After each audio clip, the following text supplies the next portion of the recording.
Hello, I'm Rahul Upraikar. Today's my talk is on selfless service. सेवा भाव के ऊपर हम आज बात करेंगे. What is seva? Seva is a Sanskrit word that means selfless service.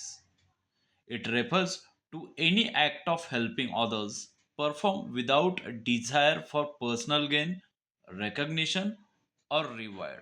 दूसरों की मदद करना वो भी किसी चाह से नहीं, किसी भी कोई भी इच्छा मन में न रखते हुए दूसरों की मदद करना, इसको हम सेवा भाव बोलते हैं. The essence of seva lies in offering one's time, energy, and resources purely out of compassion and love, with no expectation of return. ये हमारा जो सेवा भाव है वो कहाँ से आता है? कंपैशन और लव से. कंपैशन, दया भाव और प्रेम के कारण हम दूसरों के लिए अपना टाइम देते हैं. टाइम दे के, एनर्जी देके दूसरों की मदद करते हैं. ठीक है, वो भी कोई भी इच्छा मन में न रखते हुए. सेवा is the selfless service, an act of giving and helping other without expecting anything in return. The philosophy of seva is deeply rooted in the idea that true fulfillment comes not from what we receive but from what we give. सेवा की जो philosophy है और सेवा की वजह से हमें अंतरिम आनंद मिलता है.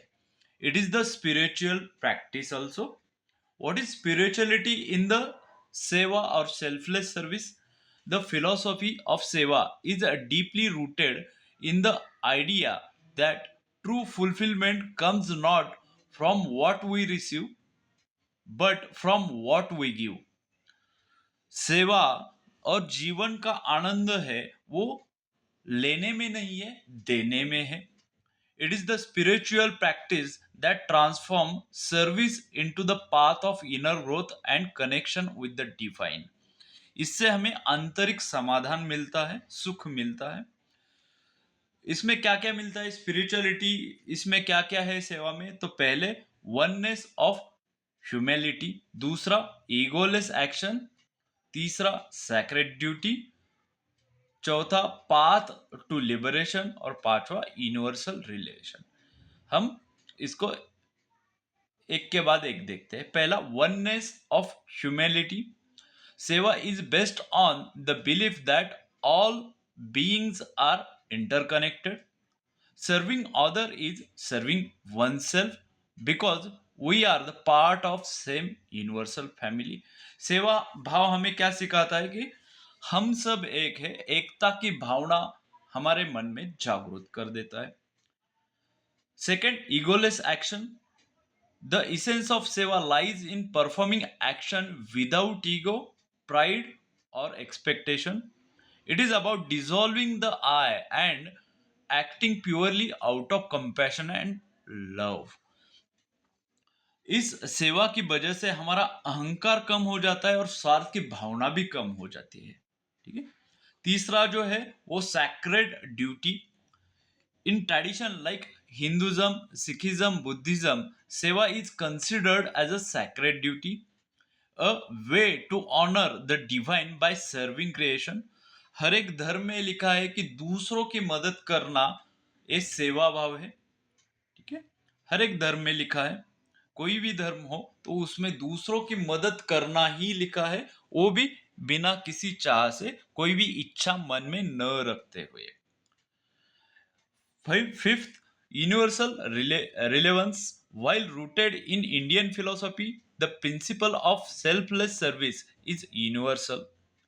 Every cultural values kindness, generosity, altruism as the highest virtue. किसी भी संस्कृति में आप जाए तो हर एक संस्कृति में दया भाव, उदारता, परोपकार इसका महत्व है. और हर एक संस्कृति में ये दया भाव, उदारता और परोपकार दिखाने में ही सेवा धर्म है, ऐसा बोला है. ठीक है. This is the spirituality in selfless service. What are the pillars of selfless service or seva? सेवा कौन कौन कर सकता है और सेवा करने के लिए आप में कौन कौन सी चीजें अंदर होनी चाहिए? तो पहला एम्पैथी होनी चाहिए, सहानुभूति। दूसरा कंपैशन होना चाहिए, दया भाव आप में होना चाहिए। तीसरा सैक्रिफाइस होना चाहिए, त्याग करने की क्षमता आप में होनी चाहिए।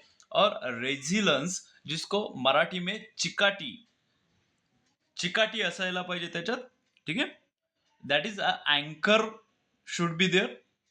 सो वन बाय वन हम ए प्रॉपर्टीज देंगे। What is empathy?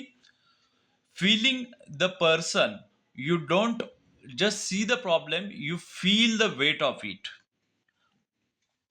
ये जो सहानुभूति है, वो सहानुभूति क्या दिखाती है? दूसरों का दर्द समझने की क्षमता आपकी बढ़ाती है। अगर कोई घबराया हुआ पेशेंट आपके सामने आ जाए, डॉक्टर के सामने आ जाए, तो वो क्या करते हैं? तो उसको पहले मेडिसिन देते हैं क्या? नहीं देते। उसको पहले धैर्य देते हैं, उसको शांत कर देते हैं, उसकी भावनाओं को समझते हैं, उसके बाद बाकी ट्रीटमेंट करते हैं। सो समझना बहुत जरूरी होता है, ठीक है? दूसरा compassion, the bridge between feeling and doing. It is the focus energy that says I see your pain and I will act to ease it. ये जो कंपैशन है, वो कंपैशन दया भाव क्या होता है? तो आप उनकी भावना को समझते हैं और समझने के बाद उसको मदद करते हैं। The bridge between feeling and doing. Recognition that person is hungry और कोल्ड। अगर कोई पर्सन है जिसको बहुत भूख लगी है, तो उसको हम खाना अरेंज कर देते हैं, दैट इज द कंपैशन। अगर उसको ठंड लग रही है तो उसको हम ब्लैंकेट देते हैं, that is the compassion. Third property is sacrifice. Sacrifice means त्याग करना। The selfless part of the service, it is the voluntary giving up of your resources, time, comfort, ego or money without expecting a return। Sacrifice क्या होता है? तो त्याग करना। त्याग किसका? टाइम का हम करते हैं, हमारे कंफर्ट जोन से हम बाहर आते हैं, हमारा अहंकार हम त्याग करते हैं, और पैसा भी हम त्याग कर सकते हैं। उसमें sleeping on a hard board, अगर आपको कहीं भी सोना पड़े तो भी चलेगा, कुछ खाना मिले न मिले ये भी आपको चलेगा, पर आपको वो काम करना है, सेवा करनी है, दूसरों की मदद करनी है, ठीक है? चौथा जो है रेजिलन्स, ज्याला मराठीत चिकाटी असं म्हणतात। The ability to stay the course. Service is often thankless, exhausting और इमोशनली ड्रेनिंग। ये जो सर्विस हम करते हैं, मदद जो करते हैं, वो विदाउट एक्सपेक्टेशन करते हैं, वो हमें थैंक यू बोले या न बोले। अगर हम एग्जॉस्ट हो जाए तो भी हमें वो करना पड़ता है, इमोशनली ब्रेकडाउन हो जाए तो भी वो हम कंटिन्यू कर देते। Resilience allows you to absorb the secondary trauma और फटीग एंड कीप सर्विंग। अगर आप बहुत ज्यादा काम करते हैं, after 12 hours of intense work, person is ungrateful और aggressive due to the stress. अगर बहुत ज्यादा काम करते हैं, बहुत ज्यादा देर तक काम करते हो, तो आप में फटीगनेस आता है। पर आफ्टर दिस फटीगनेस, उसके बावजूद हम सर्विस करना चाहते हैं, सेवा करना चाहते हैं, तो उसको हम भूल के अगले सेवा में लग जाते हैं। That is nothing but resilience. So these are the pillars of selfless service: seva, empathy, compassion, sacrifice and resilience, ठीक है? अब सेवा किस प्रकार की होती है? Types of the selfless service. सेवा के प्रकार क्या होते हैं? एक फिजिकल सेवा, मेंटल सेवा दूसरा, तीसरा मटेरियल सेवा, इसमें हम इकोनॉमिकल भी बोल सकते हैं, एनवायरमेंटल सेवा चौथी है, और पांचवी डिजिटल सेवा। ये पांच ही प्रकार है क्या? नहीं, these are the thumb rules. ये इसके जस्ट टाइप है, इनमें बहुत सारे टाइप भी हो सकते हैं, पर हम ये पांच टाइप देखेंगे। इसमें पहला फिजिकल सेवा है। फिजिकल सेवा में क्या क्या आता है? तो volunteering time and efforts in community project. अगर कोई कम्युनिटी प्रोजेक्ट है तो उसमें हम जाके इन्वॉल्व हो सकते हैं। वॉलंटियर, कोई भी इच्छा मन में न रखते हुए वहां काम कर सकते हैं। That is helping in temples, अगर टेम्पल्स में, किसी टेम्पल्स में हेल्प करनी है, कुछ हेल्प करनी है, तो हम वहाँ कर सकते हैं। गुरुद्वारा में हम उनको खाना देने के लिए हम मदद कर सकते हैं, खाना बनाने के लिए मदद करते हैं, दैट इज द फिजिकल सेवा। assisting the elderly, disabled and those in the need with everyday task। अगर किसी को काम करना नहीं आता तो उसको हम मदद कर देते, वो भी फिजिकल सेवा में इंक्लूड होता है। दूसरा, मेंटल सेवा, शेयरिंग नॉलेज, विजडम और स्किल टू अपलिफ्ट अप। अगर हम में कुछ खास स्किल्स है तो वो स्किल हम दूसरों को सिखाते हैं, दिस इज द मेंटल सेवा। Offering emotional support and encouragement और गाइडेंस, दूसरों को गाइडेंस देते हो, इमोशनल सपोर्ट देते हैं, तो भी वो मेंटल सेवा में आ जाता है।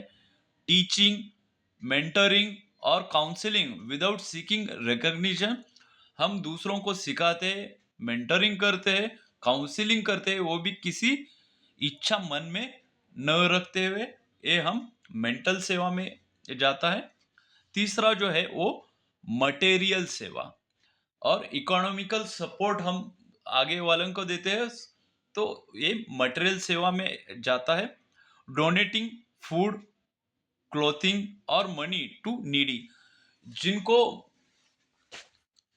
हम अगर कोई भूखा है तो उसको खाना देना, कपड़े देना, अगर उसको पैसे की जरूरत है तो पैसा देना, these are in the material seva. Supporting charitable organisation और रिलीफ एफर्ट्स, ये भी मटेरियल सेवा में जाता है।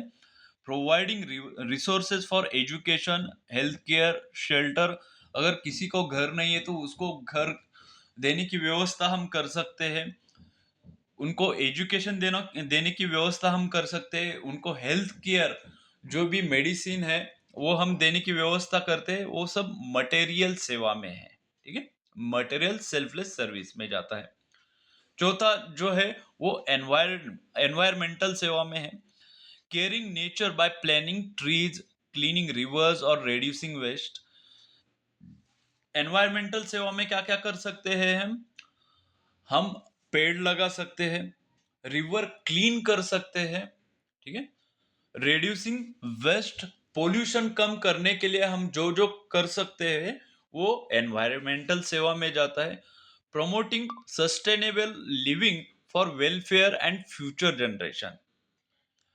पांचवा जो है डिजिटल एज सेवा है। इसमें क्या क्या आता है, using technology to spread awareness, educate and inspire. अगर हमें टेक्नोलॉजी बहुत अच्छी तरह आती है तो उसका उपयोग करके हम अवेयरनेस फैला सकते हैं, लोगों को एजुकेट कर सकते हैं और इंस्पायर भी कर सकते हैं। This is in the digital age seva. Offering free online resources, classes और गाइडेंस। अगर आपको कुछ फ्री ऑनलाइन आपको कुछ सिखाना है, वो ऑनलाइन आप सिखा सकते हो, उनको दे सकते हो, जरूरतमंदों को आप प्रोवाइड कर सकते हो बाय ऑनलाइन रिसोर्सेस। ठीक है, supporting social causes through the digital platform. तीसरा जो हम अभी ज्यादा इस्तेमाल करते हैं तो डिजिटल प्लेटफॉर्म इस्तेमाल कर सकते हैं, यूट्यूब, इंस्टा, इसका उपयोग करते हुए हम सोशल कॉजेस और अवेयरनेस फैला सकते हैं, that is comes into the digital age seva. Okay, what are the benefits of seva. अगर सेल्फलेस सर्विस करते हो तो इससे हमें क्या फायदा है, ठीक है, तो इसका पहला फायदा है कि पर्सनल ग्रोथ होती है। दूसरा है कि सोशल इम्पैक्ट आपका क्रिएट होता है। तीसरा, स्पिरिचुअल अपलिफ्टमेंट होती है। और चौथा, इमोशनल वेल बीइंग होती है। एक के बाद एक हम देखेंगे। पहला देखेंगे पर्सनल ग्रोथ। पर्सनल ग्रोथ, अगर हम सेल्फलेस सर्विस करते हैं, सेवा करते हैं, तो पर्सनल ग्रोथ क्या क्या होती है। Cultivate humility bye shifting focus away from the self. ठीक है, मानवता की भावना हम में जाग जाती है। ठीक है, दूसरा, builds empathy and compassion, making us more sensitive to others need. हम में एम्पैथी, कंपैशन आ जाता है, सहानुभूति, दया भाव हम में आता है, ठीक है। Strengthens patience, discipline and resilience through the consisting act of service. इसकी वजह से हमें पेशेंस आते हैं, बहुत सारे पेशेंस हम में आ जाते हैं, डिसिप्लिन आ जाता है, रेजिलेंस आते हैं, एक चिकाटी अंगाते थे, ठीक है। What is the second benefit of this seva? That is social impact. What is social impact? It creates stronger, more and connected community. आपका जो पर्सनल टच होता है वो बढ़ जाता है, समाज में आपका कांटेक्ट बहुत ज्यादा होता है, ठीक है। Reduce inequality by uplifting the marginalise and vulnerable. तो अनइक्वालिटी हम कम करने में मदद करते हैं, ठीक है। That is the social impact of seva. Inspire collectively responsibility and encouraging other to serve as well. अगर हम सेवा करते हैं तो हमारी वजह से दूसरे भी आदमी और दूसरे भी पर्सन सेवा करने के लिए आ सकते हैं, उनको एनकरेज हम कर सकते हैं। तो ये सोशल इम्पैक्ट है सेवा का। तीसरा जो है spiritual upliftment, purifies the mind by reducing selfish desire and ego. हमारा ईगो इससे कम होता है, अहंकार कम होता है, स्वार्थ भावना कम होती है, ठीक है। Align one's action with higher values like love, compassion and unity। इसकी वजह से हमारे अंदर प्रेम की भावना ज्यादा आती है, दया भाव आता है और यूनिटी की, हम एक है, ये भावना जागरूक हो जाती है। Seen as a path to liberation, moksha की तरफ हम जाते हैं in many tradition as it transform service into worship, ठीक है। मोक्ष की भावना की तरफ जाते हैं हम, ठीक है। What is fourth benefit of seva? Emotional wellbeing. Emotional wellbeing होता है service brings joy and inner peace, often describe as a the happiness of giving. कुछ करने का हमें आनंद मिलता है कि मानसिक स्वास्थ्य सुधर जाता है। It reduces stress and loneliness by fostering meaningful connection. It reduces stress means आपके अंदर का जो स्ट्रेस है, प्रेशर है, वो कम हो जाता है, ठीक है। You go to the joyful moments, ठीक है। It creates sense of purpose and fulfilment of life. These are the benefits of seva. At the last, I will tell you the one sentence said by Mahatma Gandhi, and I will stop this discussion. The best way to find yourself is to lose yourself in the service of other. That is the statement by Mahatma Gandhi. दूसरों की मदद करना, वो भी किसी इच्छा के इच्छा मन में न रखते हुए, that is the best way to find yourself. That is said by Mahatma Gandhi. And with this, I will end my lecture. Thank you.